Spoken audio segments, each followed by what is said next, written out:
चार पैर वाला चूहा कमाल कइले बा चार पैर वाला।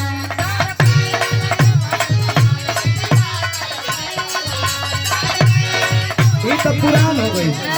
सुना पुराने चीज तो नया सुना सुना बोला। साइकिलिया अच्छा साइकिलिया के तार न अड़ाई हो साइकिलिया साइकिलिया के तार न अड़ाई हो साइकिलिया। सुना हाँ आन कइले बा मान कइले बा ओहर में बाजा तैयार कइले बा चार पैर वाला। के तरह में का बोला चार पैर वाला चूहा कमाल कइले बा चार पैर वाला। अरे दुल्हा के बहिनी खबरदार हमार भाई मुआ तो सोते मुआ पे गरेलू तो दुल्हा के बहिनी काहे न करिए हमार भाई मुआ पे तू गरीब समझवादी समझवादी का तार न अड़ाई हो समझवादी।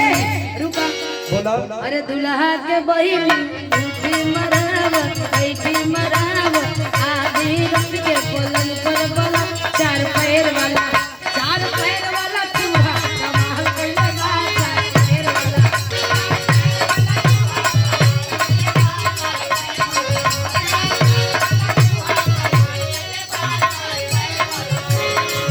साइकिल के दीवाना अखिलेश जसनी डर हो अखिलेश जसनी डर हो। हे रबीना साइकिल के दीवाना अखिलेश जसनी डर हो। अरे भैया हमार समझवादी लभार हो। अरे जनुआ हमार समझवादी पुरस्कार देने वाली दुल्हे राजा जी सापा के गमछिया भले अपना हो सर हो।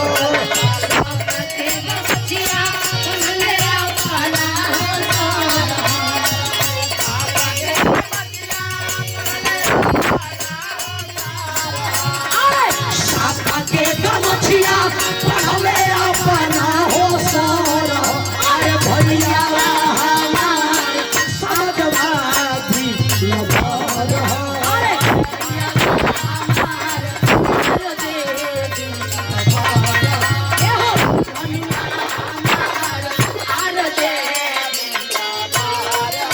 अखिलेश जी के दिल में बसैले बटे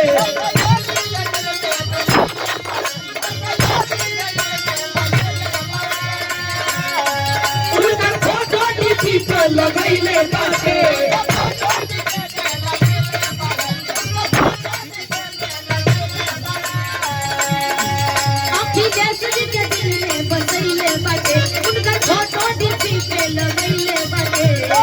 साइकिल के दीवाना अरे साइकिल के दीवाना अखिलेश जसनी डर हो।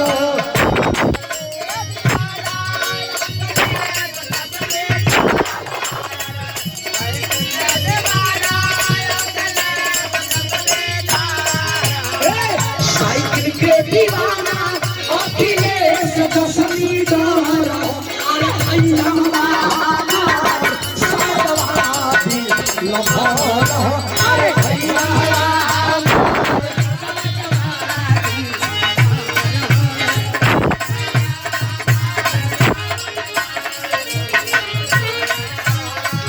और हमें